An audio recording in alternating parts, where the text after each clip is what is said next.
So, good morning, everybody. I think that we're ready to begin with our session on journalism in the war on Gaza. I'd like to thank the organization committee that invited me to chair this panel, which is very interesting for me as I work in the Department of Journalism and Mass Communications here in the Aristotle University, so I'm very interested in these issues concerning the war not only on Gaza but on journalism as well, as we all very well know during these days, not only in Gaza, of course, but in many places in the world. We are in our department have also some programs to studying and educating our students on safety of journalism, on peace journalism, on war journalism, and so on. So it will be it's very interested in listening to our esteemed colleagues, Mr. Damianidis from Aristotle University on journalism and the war on Gaza. Our colleagues Lord Boutros Bash and Ibrahim Rabaya from Birzeit University with their paper on media under genocide, targeting journalists and implications for the profession, and Mr. Tamer Al-Mishal, senior presenter on Al Jazeera Media Channel. So we'll start with Mr. Damianidis from the Aristotle University of Thessaloniki with the paper Journalism and the War on Gaza. The floor is yours. You have 15 minutes. Thank you. Thank you very much. In the first place, I would like to thank the Center Studies of Al Jazeera, the Aristotle University of Thessaloniki, the Black Eastern and Mediterranean Review, and the University of Nicosia for having me here and giving me the opportunity to participate in this conference. My paper is about journalism in the war in Gaza. Journalism in Gaza is not only a profession, but a testament to courage and resilience and an unwavering commitment to truth. The region, fraught with conflict, presents an exceptionally hazardous environment for journalists. The work often puts them in the line of fire, both literally and of course metaphorically, as they strive to provide the world with accurate and timely information. In Gaza, journalism... I'm sorry.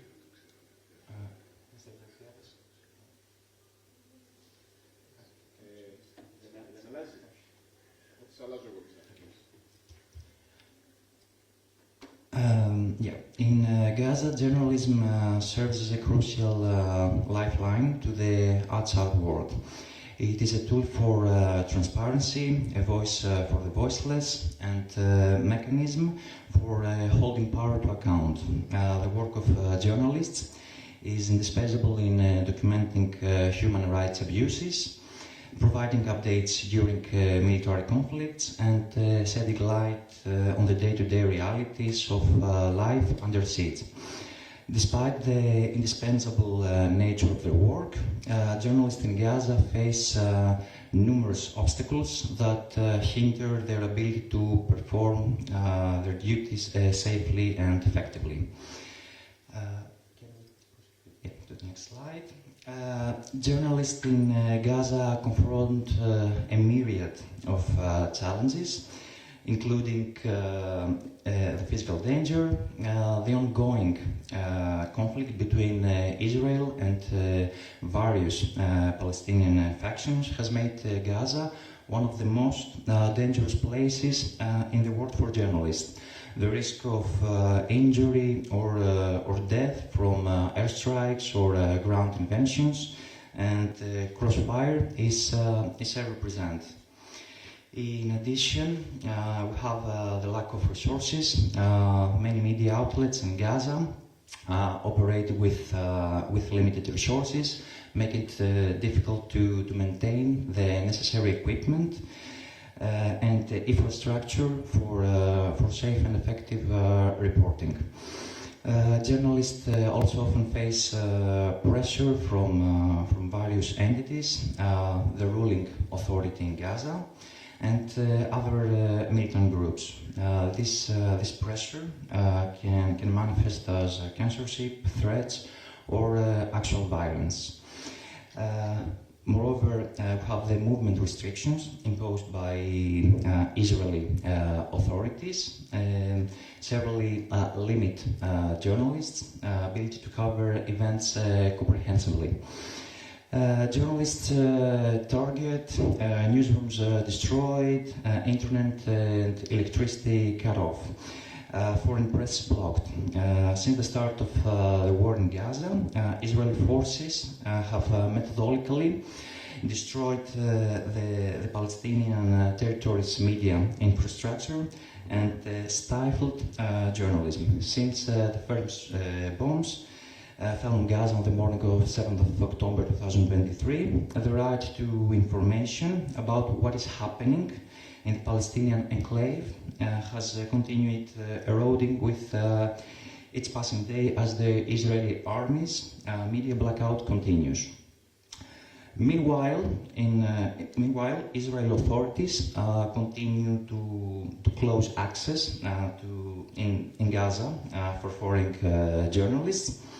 The few reporters who have been permitted to enter Gaza from the outside were only able to do so under the strict surveillance of the Israeli army. The repression does not end there. Press offices have been destroyed. Reporters have been arrested and tortured. According to the Reporters Without Borders information, internet and electricity are regularly cut off. Journalists who continue to work against all odds in this closed territory are frequently victims of propaganda campaigns that question their integrity, accuse them of working with combatants or having participated in the 7th of October attacks. Can we proceed to the next slide? The dangers of journalism in Gaza are starkly illustrated by the tragic deaths of many journalists. These individuals, driven by a profound sense of duty, have paid the ultimate price for the commitment to truth and justice. Beyond the immediate physical dangers, the psychological impact on journalists working in Gaza is profound. We have a constant exposure to violence, death, and distraction that takes a heavy toll on their mental health. Many journalists suffer from post-traumatic stress disorder, PTSD, depression, and anxiety. The loss of colleagues and friends in the field compounds this trauma, making the work even more challenging. 149 journalists and media workers were confirmed killed. 136 were Palestinian, 4 were Israeli, and 8 were Lebanese. 49 journalists were reported injured. 2 journalists were reported missing, and 74 journalists were reported arrested. In terms of percentages, over 75% of all journalists killed worldwide in 2023 died in the Gaza war. This means that out of the 99 journalists and media workers killed globally in 2023, 77 were in the Gaza war. Multiple assaults, threats, cyber attacks, censorship, and killings of family members. We must realize that this tragic toll, it is not just numbers.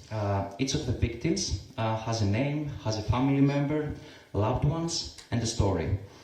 Among the dead are independent Palestinian journalists working for international news services and others employed by local news media. Many have been killed in airstrikes, some along with their children and their relatives. Numerous organizations Thank you. Numerous organizations work tirelessly to protect journalists and promote press freedom, including, of course, the Reporters Without Borders. The Reporters Without Borders provides support and advocacy for journalists worldwide, including those in Gaza, and in campaigns against impunity for crimes against journalists. Moreover, we have the Committee to Protect Journalists. The Committee to Protect Journalists documents attacks on journalists and provides emergency assistance to those in need, including also financial aid, relocation, and legal support.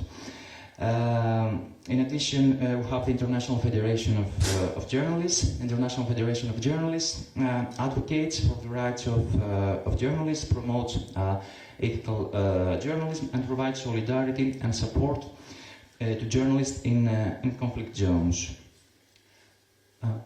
Thank you. We have some ongoing calls for greater protection for journalists in Gaza, including some international legal protections. It is necessary to strengthen the international legal frameworks to protect journalists and hold perpetrators accountable for attacks on the press. Moreover, it is important to provide journalists with safety training and essential protective equipment to mitigate the risks they face. Also, applying diplomatic pressure on relevant authorities to ensure freedom of the press and protection for journalists operating in Gaza. But how about the international advocacy?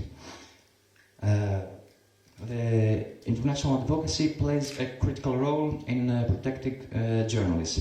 Diplomatic pressure, public awareness campaigns, and policy interventions are necessary to ensure that media personnel can carry out their work without any fear or of retribution. Governments, international bodies, and civil society must work together to hold perpetrators accountable and create a safer working environments for journalists. To conclude, journalism in Gaza is a perilous yet crucial profession that provides the essence of bravery and dedication to truth. Despite the constant dangers, journalists in Gaza continue to fulfill their duty, providing the world with indispensable insights into the region's complexities. The international community must recognize the sacrifices made by these journalists and strengthen the efforts to ensure their safety and their freedom. Only then can the vital role of journalism in Gaza can be preserved, allowing the story of its people to be told without any fear or hindrance. Thank you very much.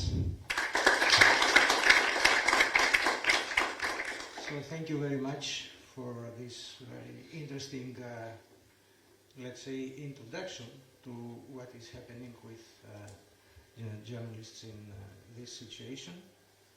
I think that later on we'll have the opportunity to ask questions and discuss these issues. So next is Lord Boudros Abbas and Ibrahim Rabaya. I hope that I'm pronouncing correctly the names, from Birzeit University. Media under genocide, targeting journalists, and implications for the profession. Thank you.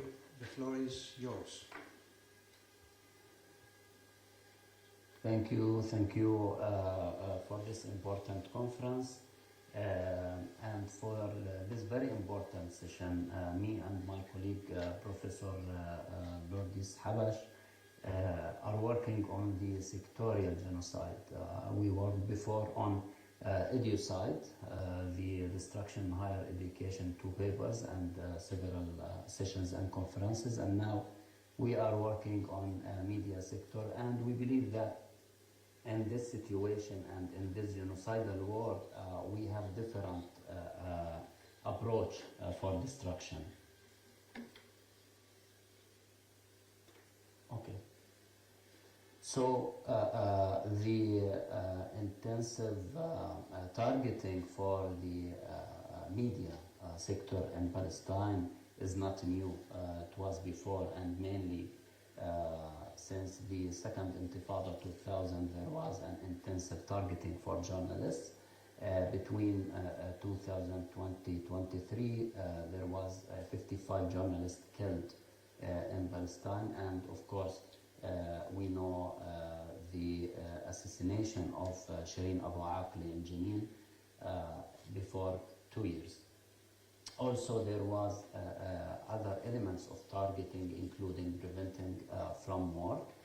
For example, between 2013-2017, the Israeli occupation forces closed around 15 media outlets in Palestine, including channels, international channels, and local radios. Also, last year there was a closure for 8 printing press in the West Bank. During this war also there was an intensive targeting for journalists for arresting, but before there was also very, very intensive targeting for journalists to sit in military courts or imprisonment. Around 40 journalists were arrested, while 58 were forced to sit to military courts, destroying institutions, and mainly in Gaza. The first war, it was 2007-2008, there was specific targeting for Al-Aqsa channel, total destruction, and the estimated losses were $6 million.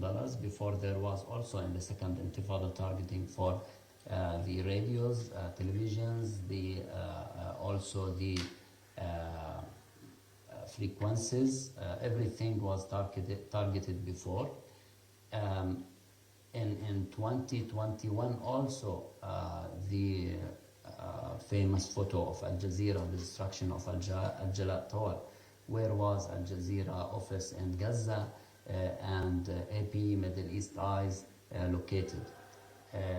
The most important, and we always maybe forget to talk about this, the archive losses.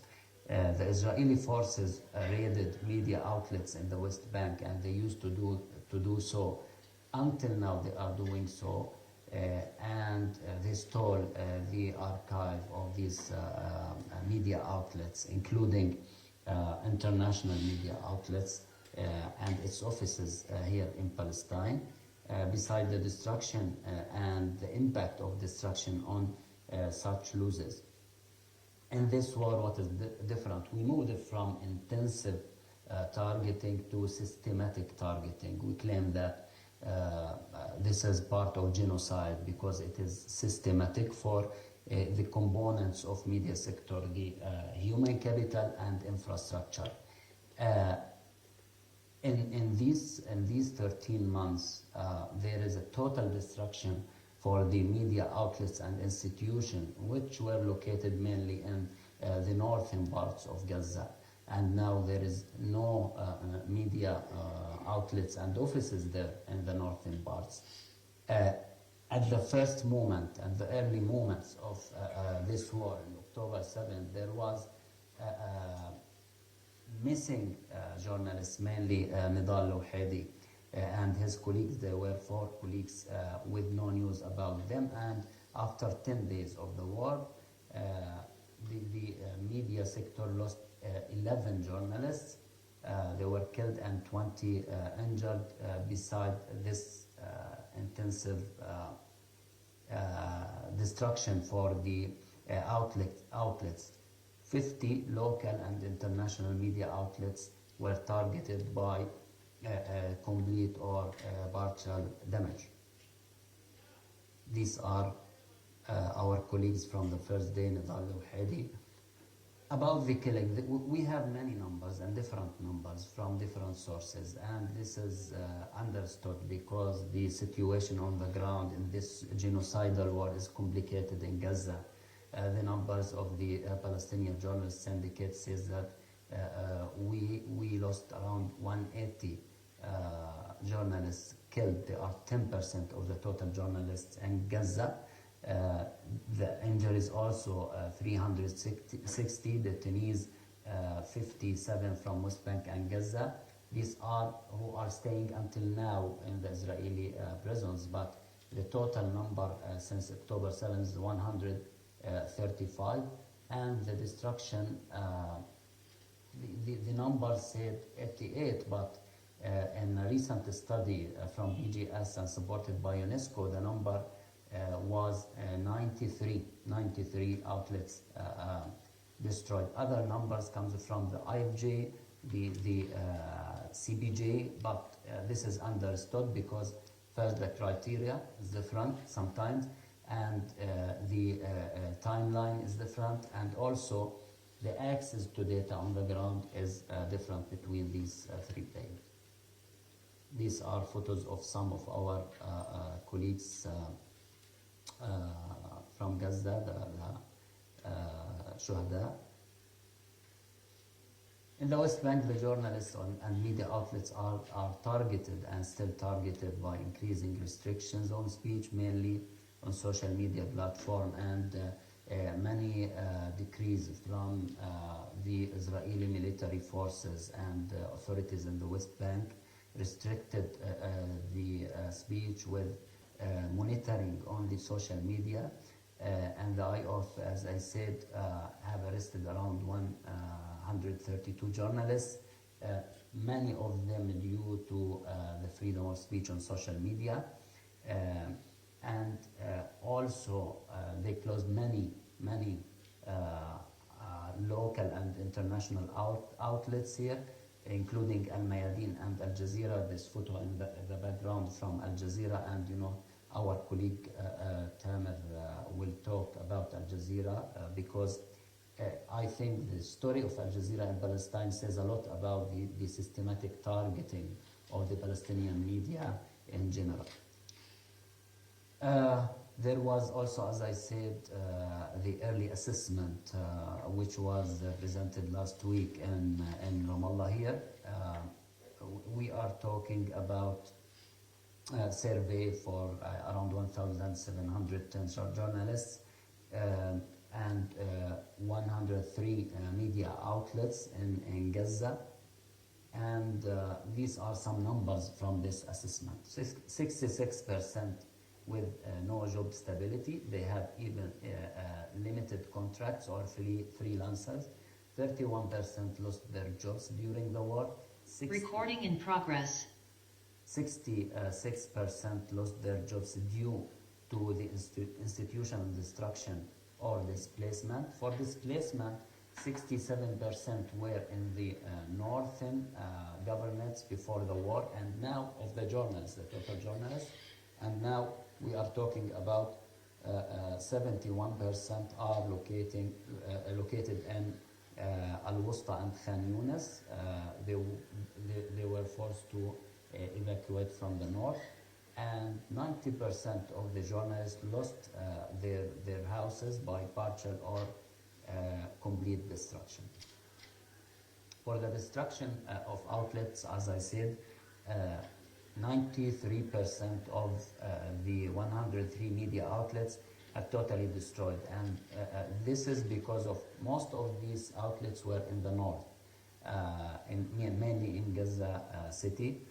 There is estimations from two unions of Gaza. The radio stations union said in a recent press release that the early estimations says that $25 million losses of the 24 radio stations in Gaza. But when we talk about these radio stations, we are also talking about, in general, small institutions, small in economic scale. So it is vulnerable. It have no resources to recover its job and functions and go back to business as usual. The production companies also lost around $35 million in some. Ability to work now, 44% of these media outlets still working, but many are working on online basis, Telegram groups on limited resources. And of course limited reach to people, not like before. 28% say that they are working limitedly by providing services, by reaching also a very limited audience. 35 media outlets stop working due to destruction and losing infrastructure and equipment. As I said, most of the media outlets were in the north, so there is now separation between journalists and their offices, their media outlets as it was before. The challenges now, we have many challenges, but the main here are the priorities. The priorities of the journalists. Is it safety? Is it home family priorities due to the evacuation, continuous targeting in general? Is it financial resources, to maybe meet the expanded needs and the crazy increase in the prices and the shortage of everything there in Gaza? The priority also is work environment. Our challenge, the other challenge is working environment. It is difficult to find a suitable and safe work environment in Gaza. From the north to the south, there is no safe environment. There is an attempt from the IFJ, UNESCO, PGS to create these solidarity centers. There is 3 solidarity centers, but it is very limited. It is not safe in terms of the systematic targeting and genocide process in general. The Israeli forces targeted journalists in hospitals.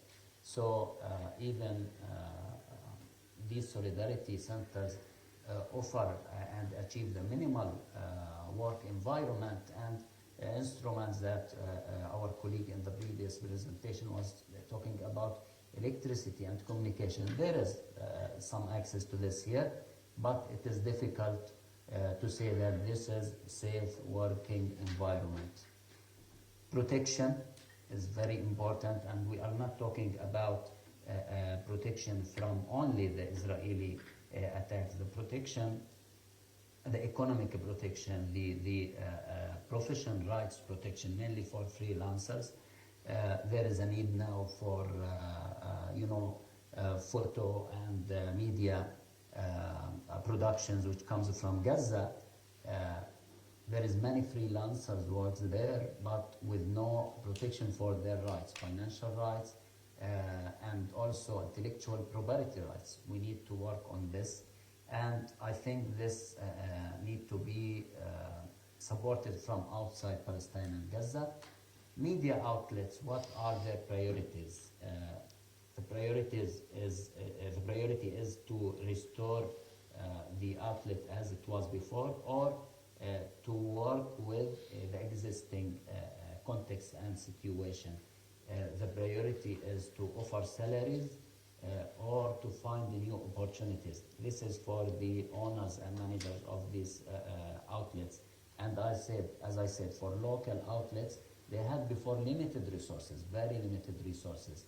How can they survive after that? They need international support for this. And is it possible now? Is it possible to change everything for any outlet was in the north to work in the south?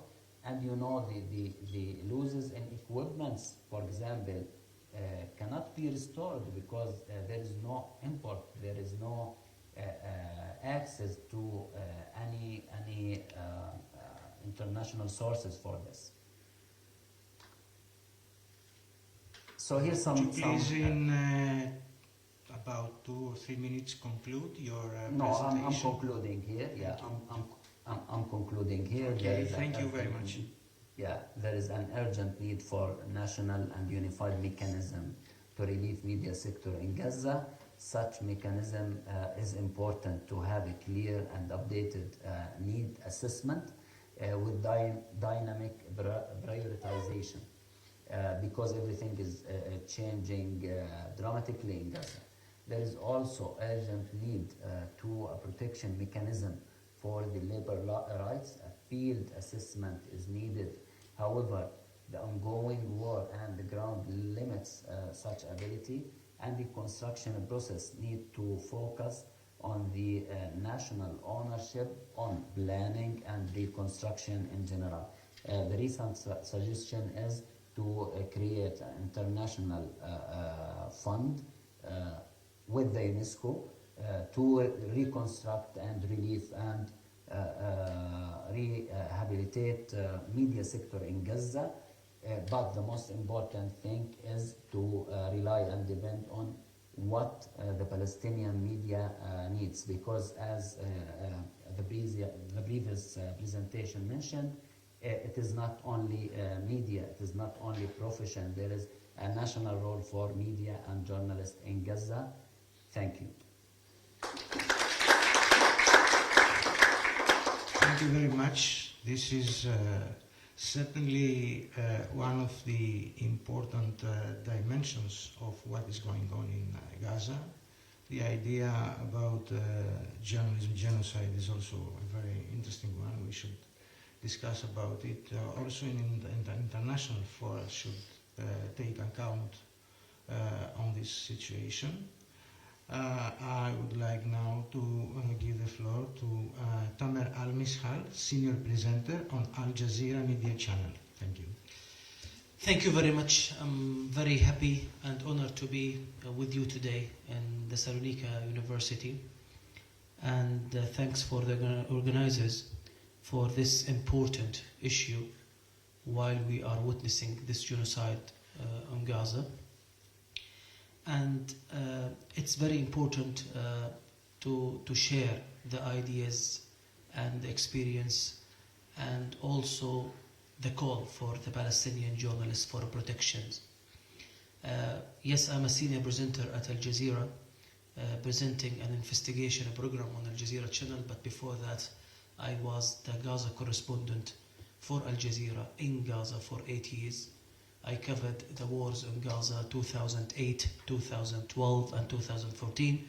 Before that I was the BBC correspondent, so I'm talking about Gaza based on my personal experience. In this war I'm editorially oversight over the field coverage in Gaza Strip.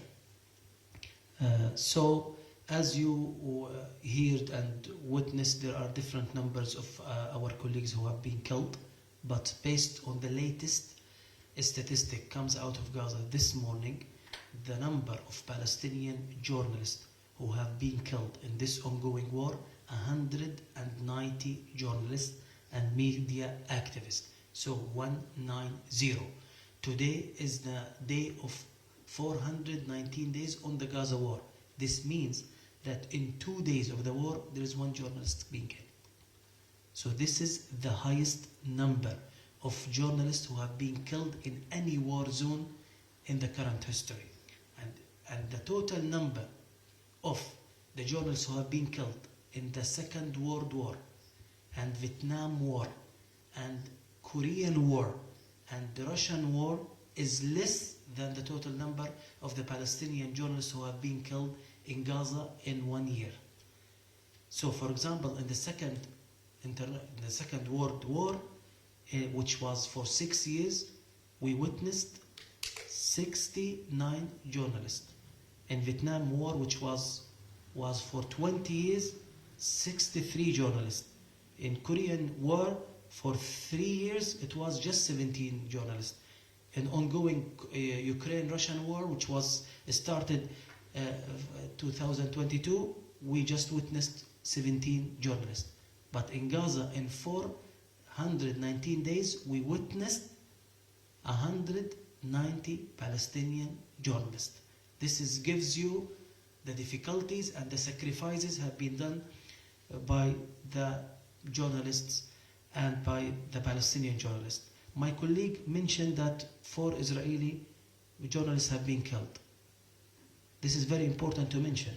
They were with the Israeli troops and they were reserved soldiers. Not the journalists are covering journalism. They are reserved soldiers participating in the actions. The last one was in Lebanon, in South Lebanon. He was a reserved soldier as a journalist, but participating in the operations. This is very important to mention. They are not just killed, they were killed during the coverage. We are in Al Jazeera. Lost 4 of our colleagues. And some of our colleagues also have been injured, and some of our colleagues, they lost their families. Always we say, the stories tells the truth. The last correspondent that we lost, his name is Ismail Al-Ghul. He is our Gaza correspondent. He was killed last July.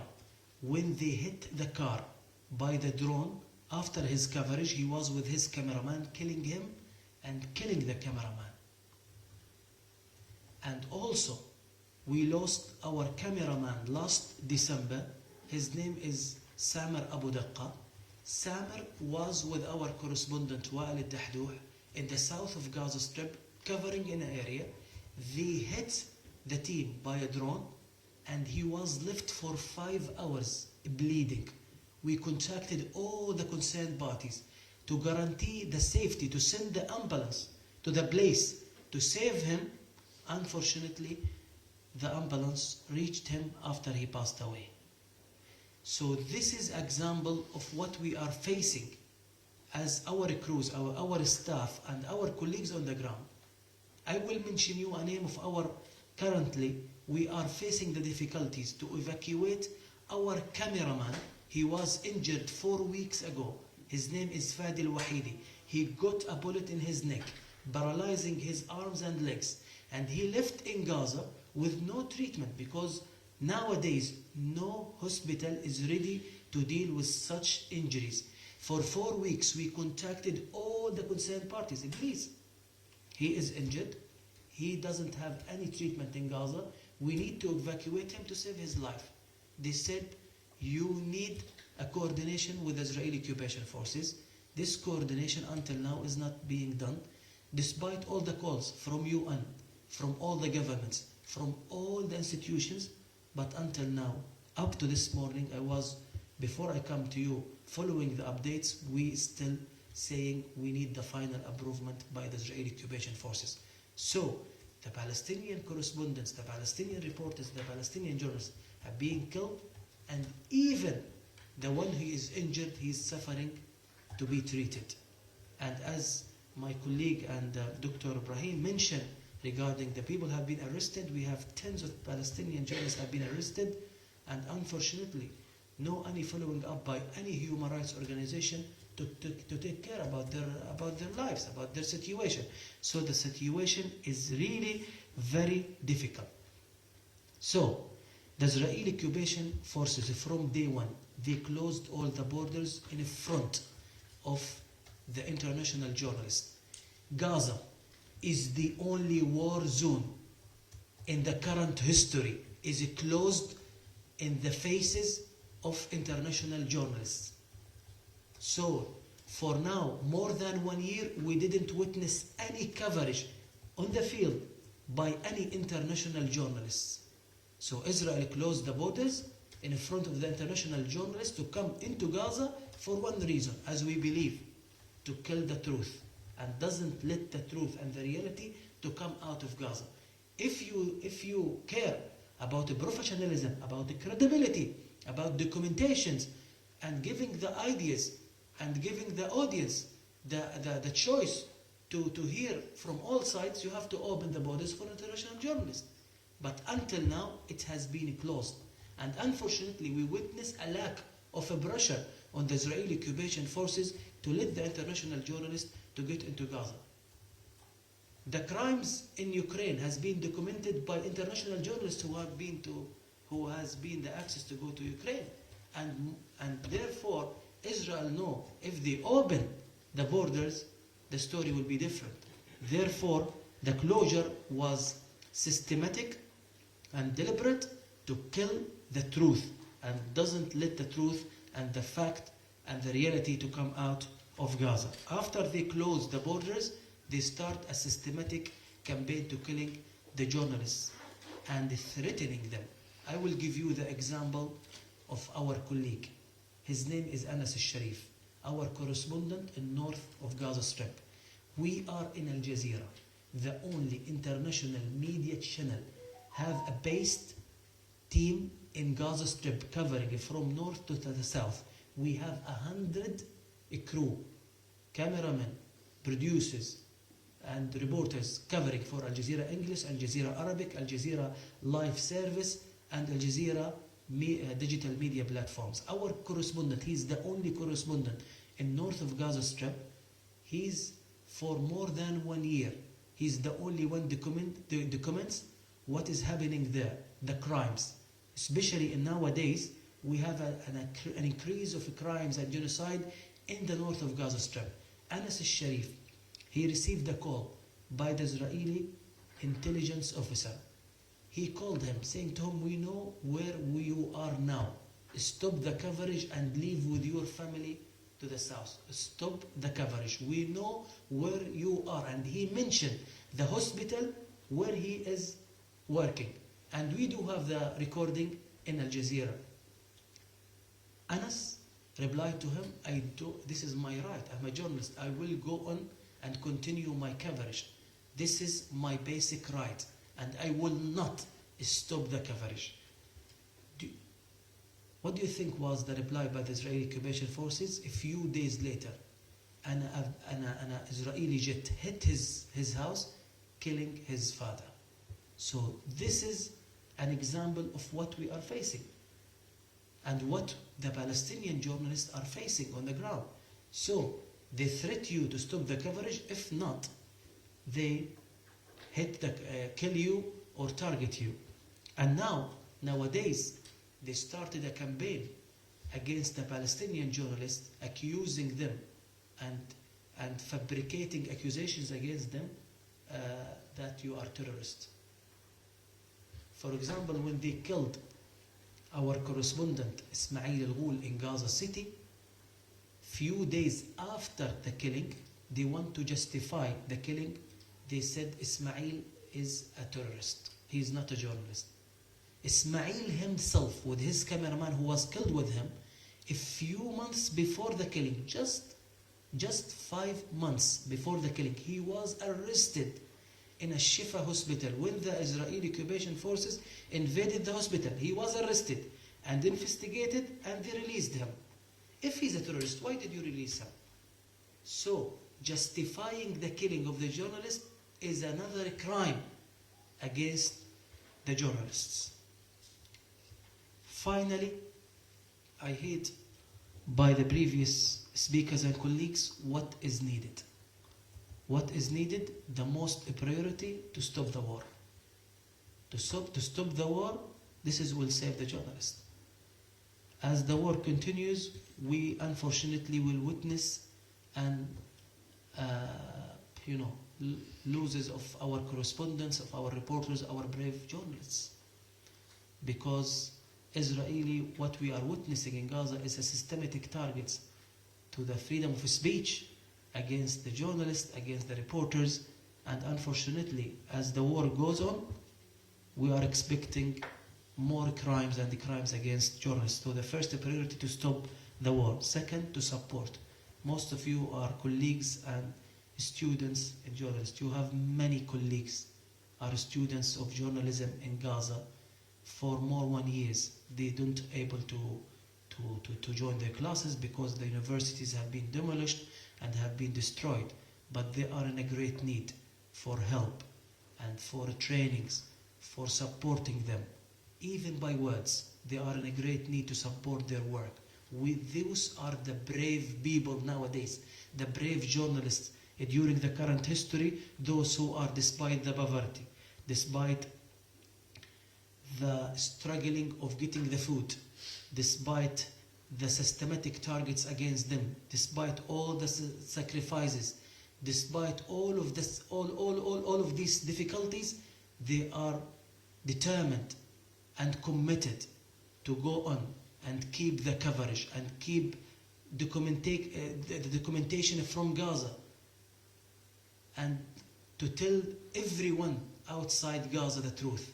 And this is the great success. When we have our correspondent in the south of Gaza Strip, his name is Mu'min Lishrafi.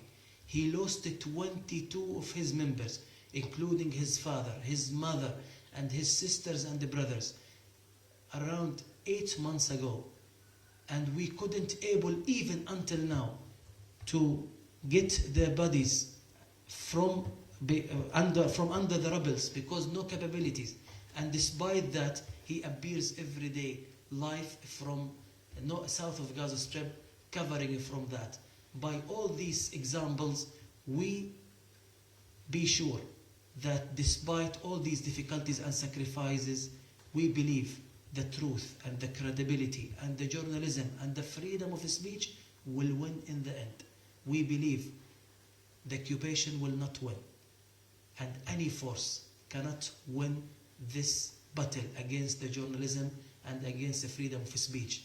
And in the end, we will witness this victory to the Palestinian journalists, to the brave heroes, those who are covering this war. So we believe in the end, despite these sacrifices, the victory will be on the side of journalism and of these brave reporters from the ground.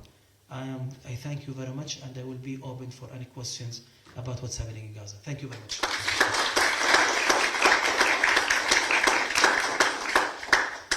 Thank you very much.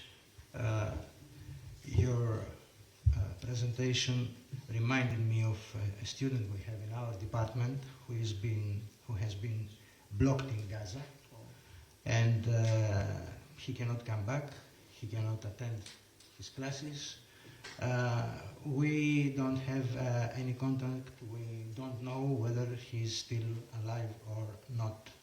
Unfortunately, it's Daniel, but I'm sorry, I can't remember the last name. But I can check this through my mail. I'm ready let you know. I'm ready to help you to find him. And Yes, thank you. To guarantee the contact. Yeah, thank you. Okay. We'll discuss about this later during the break. Okay. Well, I should say that there is also another dimension concerning our country, which is actually the gatekeeping and the silencing of what is actually happening in Gaza, at least concerning the so-called systemic or major media in Greece. A lot of these details are never published unless you are looking in so-called alternative media. You cannot have information about all this, and this is true. Anyway, I think that the international community has also some part of the guilt of what is happening in there, and I think that this is also an issue to discuss.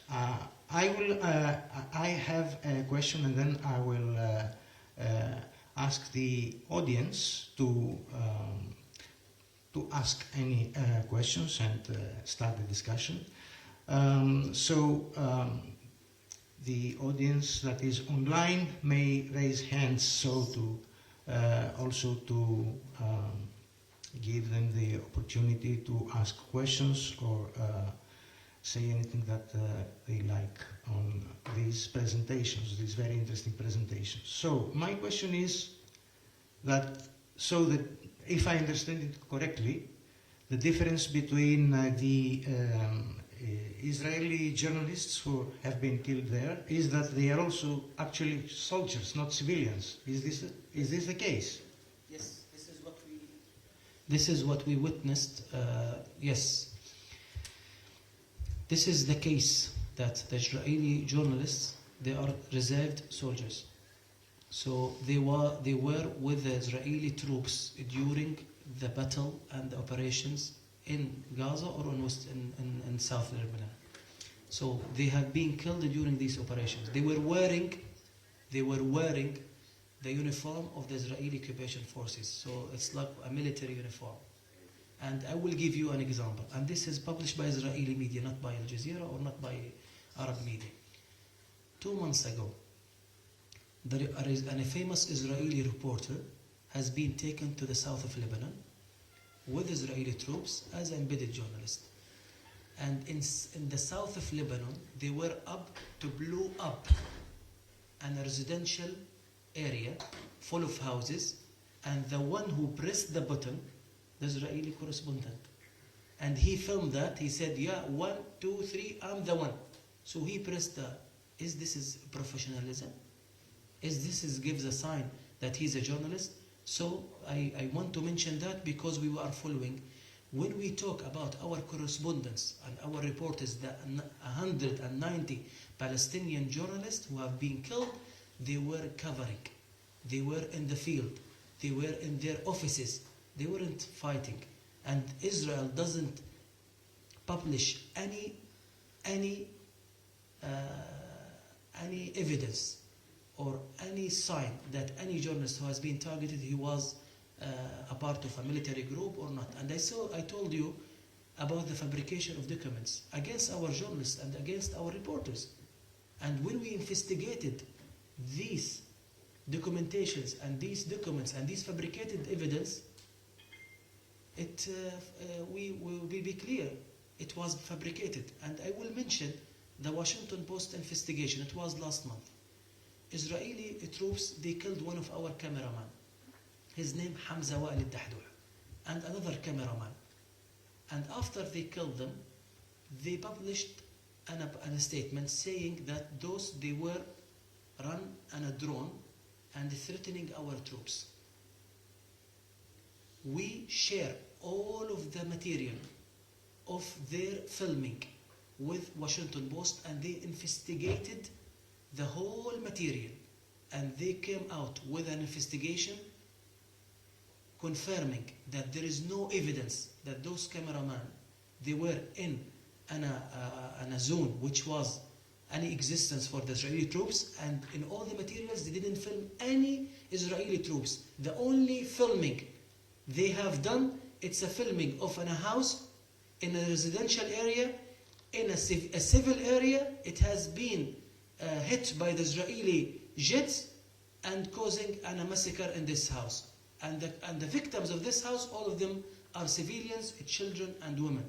So always we say that fabricated documents, won't last long, because there is a free media investigating and finding what's happening and mentioning what did happen in the Israeli troops and the Israeli coverage and the embedded journalists. Embedded journalists is part of the, Israel in this war allow for BBC and CNN to send their correspondents to be embedded with the Israeli troops.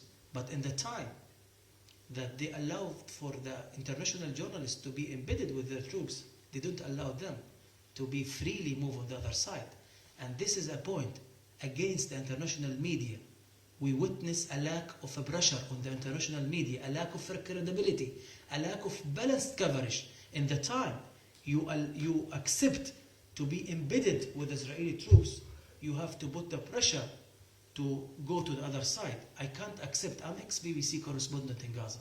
I can't accept the BBC coverage when they cover Gaza by a correspondent from Jerusalem or by an embedded journalist with Israeli troops, while from Gaza there is no any correspondent on the ground, and they come up with a correspondent from outside, from Istanbul or from other capitals, saying that we have our Gaza correspondent from Istanbul covering what's happening in Gaza.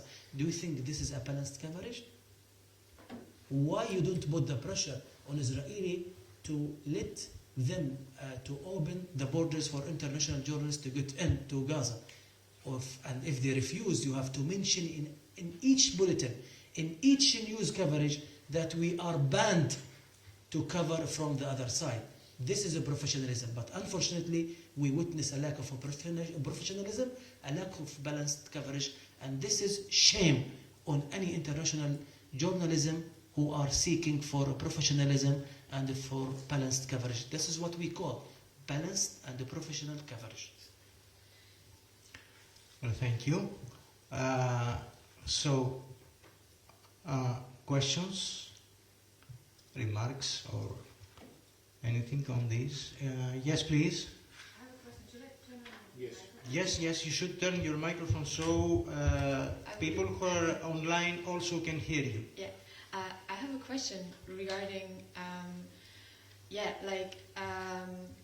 how does the international understanding change since OSINT investigations like the big Gaza project by Forbidden Stories? I don't know if you have heard of that. If there's any change in Gaza on the conditions for journalists, or if you would say they are not useful, I don't know. So your question is towards To all. to all of our speakers, or Or who to wants to someone answer? specifically? No, not someone specifically, but Okay, whoever wants to answer. then perhaps I should suggest that in turn you could yes, our colleague Mr. Abaya would like to say something. Yes. Thank you. Before I want to add something related to foreign media.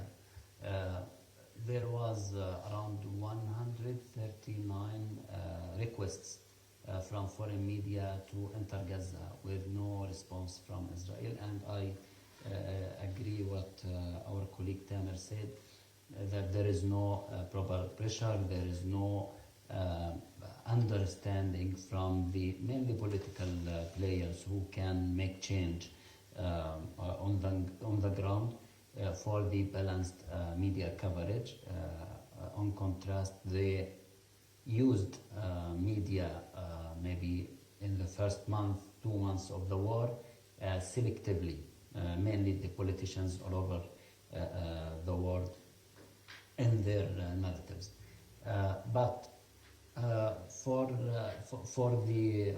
this question, we talk about the international organization, institutions, players, and who are related to media development and protection. Yes, there is their voices, their reports, their pressure through their organizations and even through the UN. But the main pressure must come from the political players, the main political player who can bring change, mainly the United States. There is no accepted or any noticed even pressure from the United States related to this. And I maybe here remind you and the issue of Shireen Abu Akleh. Maybe our colleague also, Tamer, can talk about this, about the American role. It was very, very, very shy related to this issue. There was no real response. Shireen Abu Akleh has the American passport also. So there is a responsibility on the United States, the government, the political players there to make pressure and to make some kind of accountability related to this. There was no pressure. Until now they are continuing doing the same. There is close eyes toward the media in Gaza. When we talk about the ICC, and there is a new effort from Al Jazeera, from IFJ, to work there toward these issues also, but there is American pressure on the other side. to stop these attempts. And all of us, we are noticing this without American pressure, mainly, without political real pressure, not only on the Israeli politics. We are not talking about politicians in Israel, but at least, okay, as Tamer said, we need kind of balanced coverage. If you don't allow journalists to enter Gaza, they are not allowed, or we will not take in their work in Israel. We need this kind of balance. There is no balance until now. Well, thank you. Professor Lud Habash perhaps would like to take the floor as well. Thanks. As my colleague said, targeting journalists in Gaza is a systematic one. And because of that, it's essential when we are talking about the international community, how they deal with the journalists on the ground, to mention that unfortunately the journalists there, they had no support, not any kind of support. They are left there without any protection, even if they were the custom of journalists and these things. The Israelis do not take this into consideration. That's why when we are talking about journalists in the media in Gaza, we should take into consideration that they are without any protection, without any support. They are living in a very difficult situation. That's why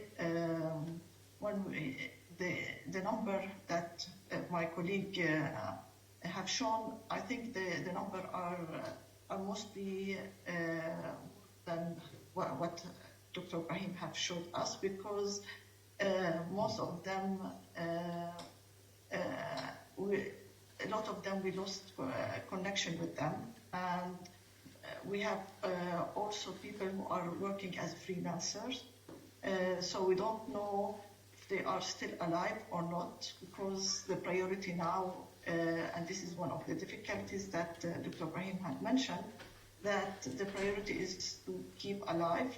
That's why it's somehow difficult to connect between the priorities, the living and keeping alive, with the mission that they have on the ground to keep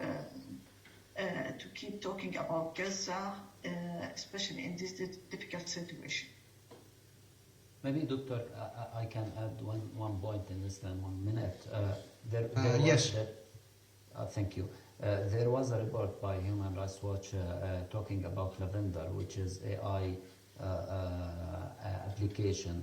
In this application, there was around 37,000 Palestinians, from intellectuals, including journalists, are recorded, and there is a kind of tracking for these people. And there is some targets mainly depended on this for intellectuals, including journalists. So from here we are talking about, of course there is another 3 AI apps for tracking, but from here we are talking about systematic. They have this journalist, okay, we track this journalist, and as Tamer said, when they talked to Anas and they said, we know where are you now?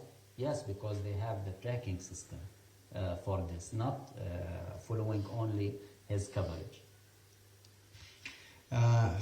Thank you. Yes, Mr. Nisal. Yes, I want to mention that all the efforts are appreciated and of course make a change, but unfortunately the needed change, no. The situation of journalists in Gaza is being deteriorating because the crossings are closed and the communication is just by words, and the needed intervention to help the journalists, until now we didn't reach this, because the numbers of journalists have been killed. The first 2 months of this war we lost 73 journalists, which means more the 6 years of the second war. So this gives you that the situation is very difficult, and also the needed intervention initiatives is not the one we hope and we want and we seek. The second thing, I will give you an example, because always examples tells the reality and the truth. For example, I mentioned our correspondent north of Gaza Strip. When you close the borders, this means you prevent the journalists from getting what they are need for their coverage. Helmets, flak jackets, equipments. We struggled in Al Jazeera to guarantee a helmet for our correspondent in north of Gaza Strip for 3 months, because there is no helmets. So the audience, when he used to appear in the channel, they start to contact Al Jazeera. Why this correspondent is covering this war zone without a helmet? Because we don't have a helmet. So leaving the correspondents with a closed in this under this blockade, under this tough siege, this they cover without their any support, without any help. And as I mentioned, our cameraman, he was injured, and we struggled to evacuate him from Gaza to be treated. Dr. Rabai'a mentioned about Shirin Abu Aqla. This is a very important example that pressure can make a change, because as a result of the international community and as a result of the American pressure, the Israelis, it changed their narrative. You know, in Shirin Abu Aqla, they changed the narrative for 4 times. When she was killed, they accused the Palestinians militants of killing her. They said she was killed by a Palestinian bullet. And after a pressure, they said exchange of fire. More pressure, they said it's by mistake. More pressure, they admitted the 4th time, yes, by an Israeli bullet. So pressures make change. But in Gaza, unfortunately, we have a lack of a pressure. And the message which I heard and always I repeated from the Gaza, from our crews, from our reporters, from our journalists, stop counting us as numbers. Unfortunately, now there is just words and counting the Palestinian journalists as numbers. What is needed?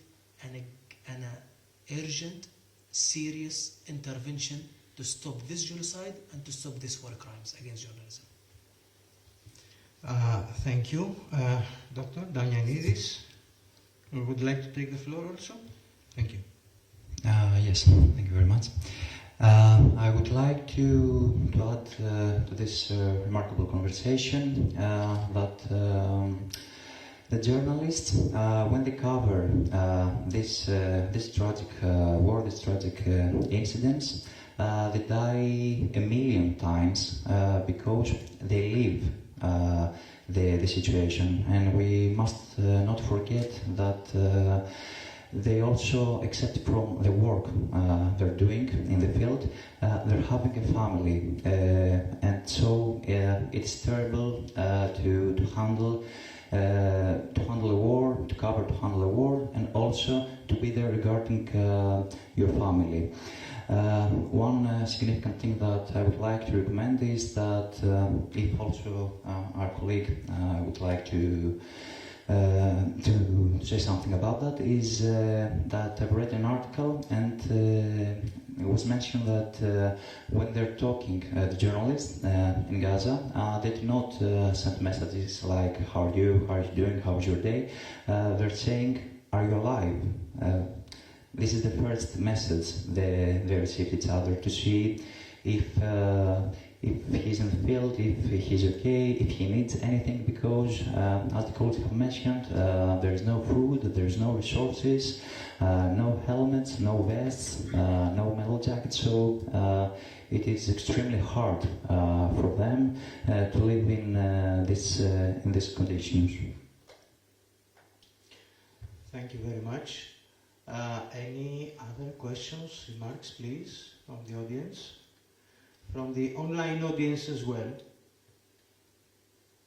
We can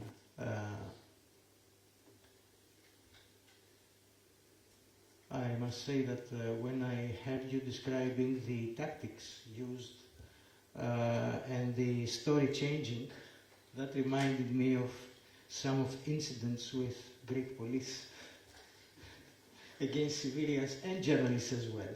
after pressure and pressure, the story changes every time. Yes, it seems that this is an internationally well-known pattern. Yes, always journalism Yes. has its power. And when I say a brave journalist in Gaza, because the Israelis put this pressure on journalists to stop the coverage. When you kill this number of journalists, they kill these journalists to stop the coverage. And not just killing the journalists, they are killing the families of journalists.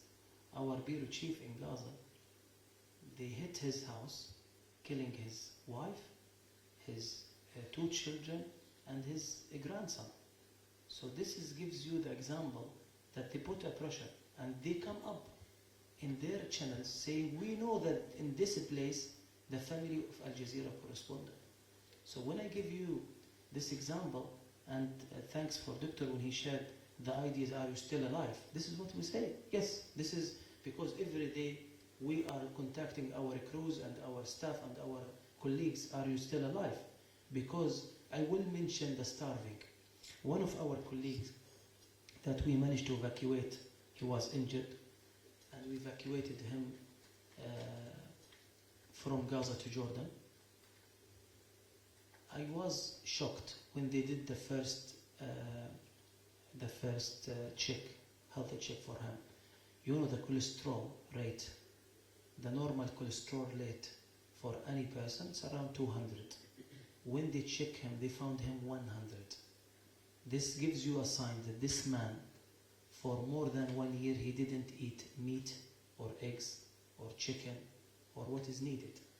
So this gives you that these journalists are working during a starving. So what is happening in Gaza is beyond the genocide. It's a systematic genocide to bury the Palestinians and the journalism and let this story to be forgotten and even to be hidden. So, but due to this brave work by journalists, we are here and we share these great stories. And I'm saying, thanks God that we have a brave journalist in Gaza who is still alive, determined, despite all the sacrifices, they are working and covering. Well, thank you. Yes, please. Hello, You better come to a microphone, near a microphone, because our colleagues online will not be able to listen to you, to hear you. Yeah, thank you.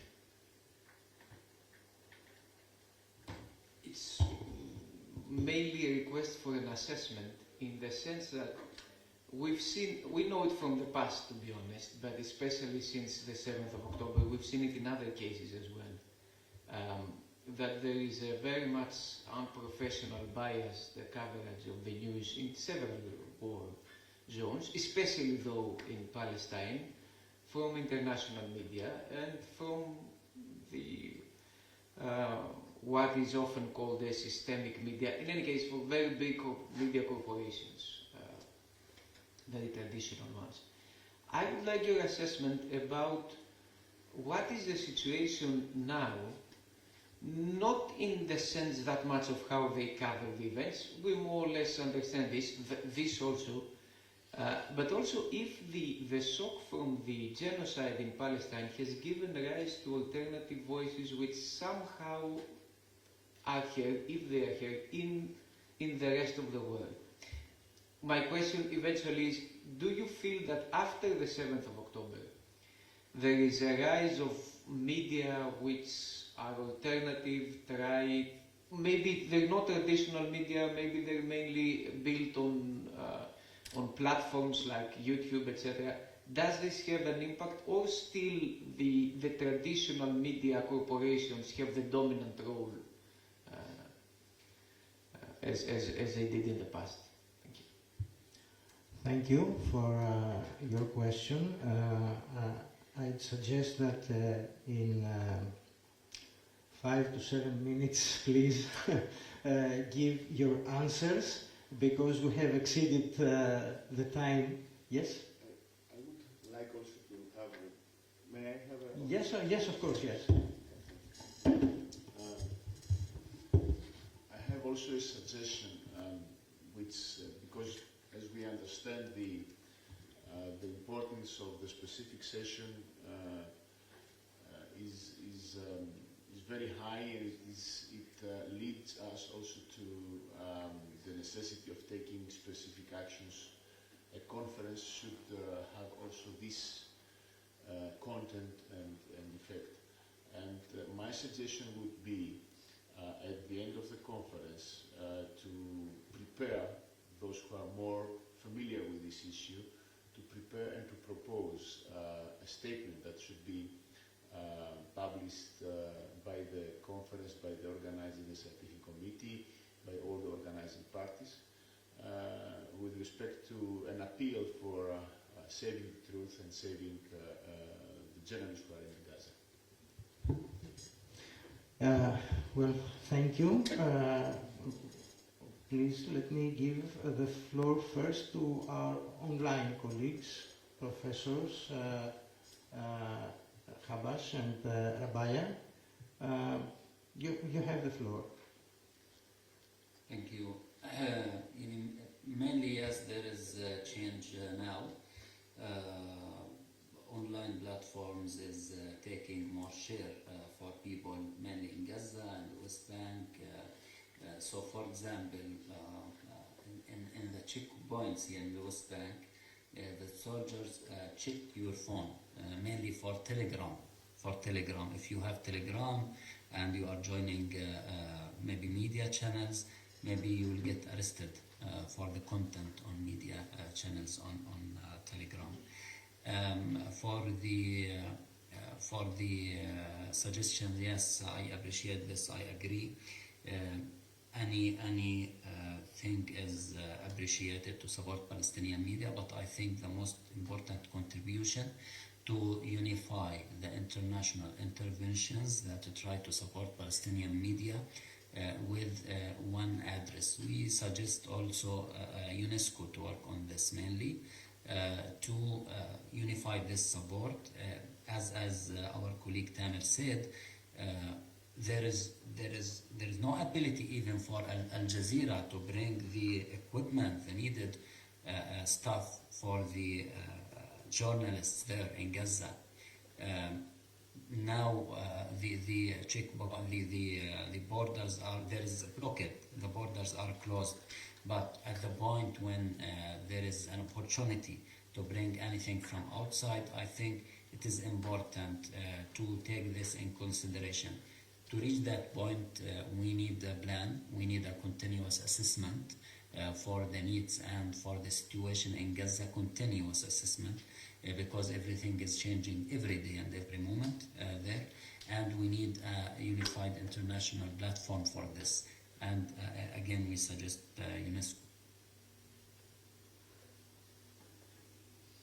Okay, I can add one thing.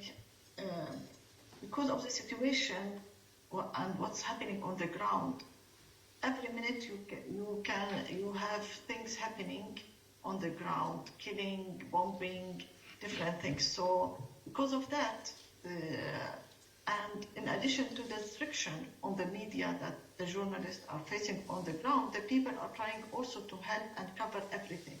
That's why these circumstances, you can see people from different people are trying to cover and helping in covering what's happening in the Gaza, because even if you have dozens of journalists working on the ground, they can't cover everything. That's why the people in Gaza is trying to help also to cover everything and to record everything and to archive everything, because of the situation that's happening on the ground.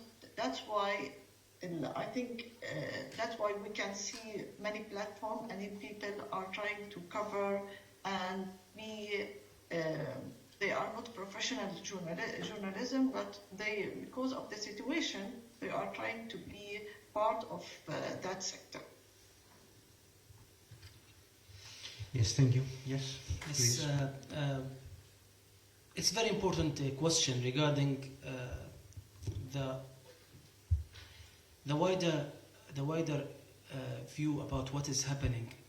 There is a battle on the narrative, and this is not related to October 7th or after October 7th, even before. And I will mention that by the last investigation we have done on Al Jazeera in September, just 1 month before October 7th. I did with my team an investigation. It's called the Closed Space, about the battle on the social media regarding the Palestinian narrative or a pro-Palestinian narrative. For 1 year, we did an investigation. We established 2 face account pages, one with Palestinian narrative in Arabic, a pro-Palestine, and one with pro-Israeli narrative in Hebrew.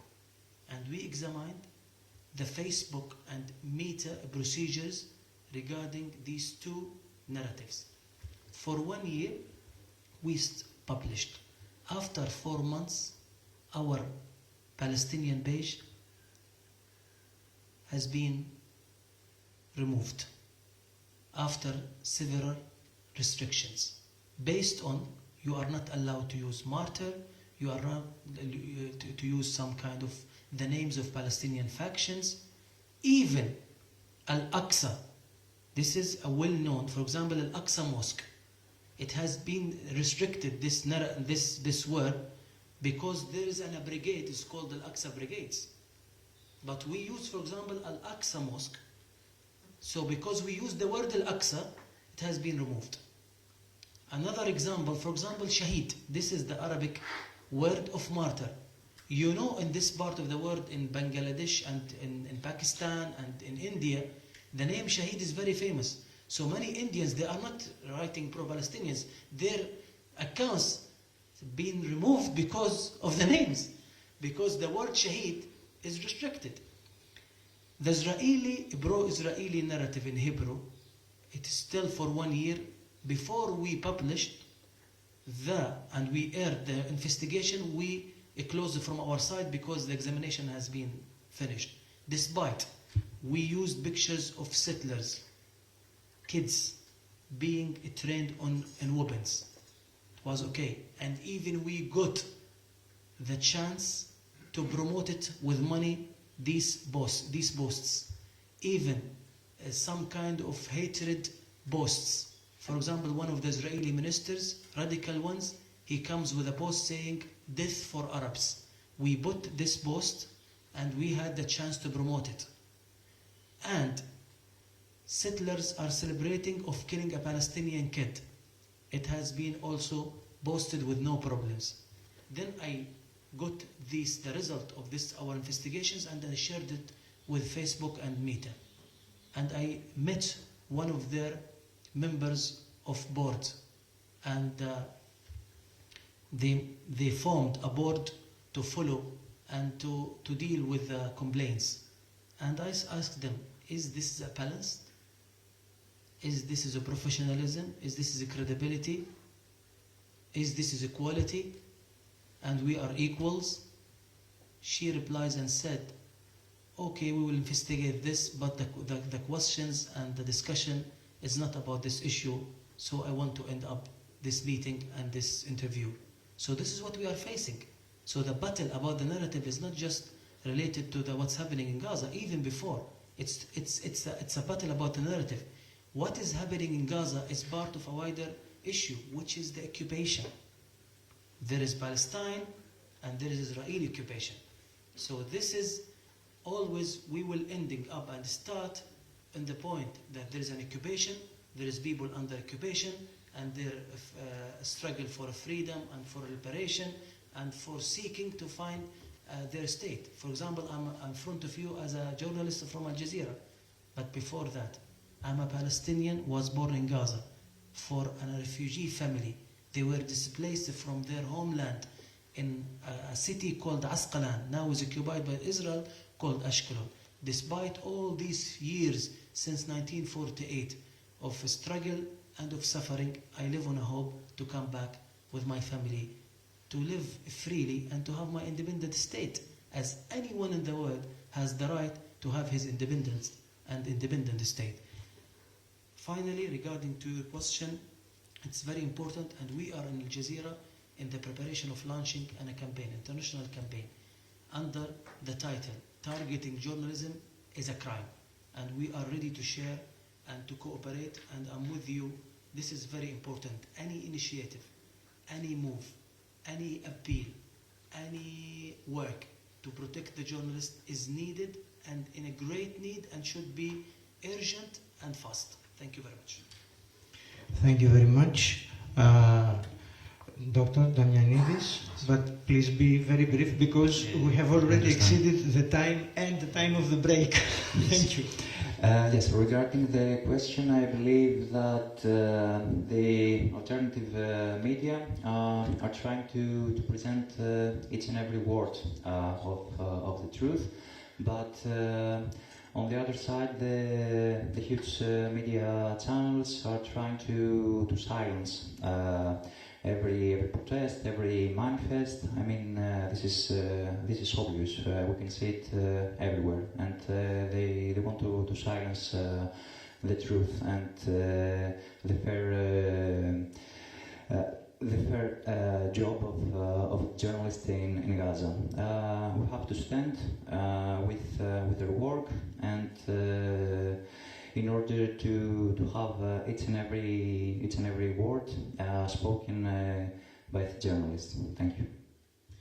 Thank you very much for this very interesting discussion and very interesting session. I would like also to thank our colleagues that are online have been participating in this session, about 12 people including our speakers. Thank you very much. So I think that we should take a break now. Yes, coffee break. Break outside. Well, thank you very much.